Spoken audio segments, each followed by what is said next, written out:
sosai. Ba zan iya jure wannan wulakancin mai zaka san raba mana haɗuwa da kai ba. Sun hana ni shigowa saboda sun gane abin da nake so da kai shine ni kawai yanzu zan yanke hukunci na nemi shawara. Kuma duk shawarar da na kawo ka ɗauka. Ina jinki.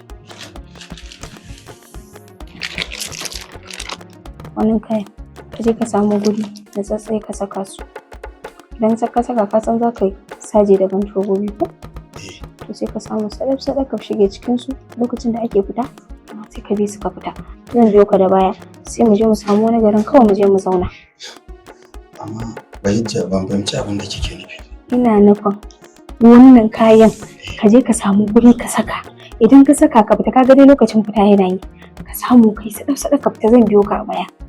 Kuma me yake cikin na zo za ka sani kar ka kuskura a gani. Ba damuwa. Gaskiyar magana kin yi tana da mai kyau. Kwakwalwarki tana ja bahijja saboda sau tari idan kika yi wani abu wallahi kina kunce min tunani da kaina. Kaga dan Allah dan annabi kar ka fasa min kai kawai ka je kai abin da na ce maka kafin wannan dubin matacce ka tsora kuma ka bari a gane. A'a ba zan bari ba wato sadaf zan yi kiran nan. Kan ma kai. Zan yi. Duk kwaɓe mana za ta yi in ka bari aka gani. To ka wuce. Dabara zan yi na fita. Za a yi kamar yadda kika ci.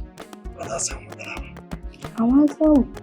Ni da kai ne da za mu sha wahala in aka samu matsala.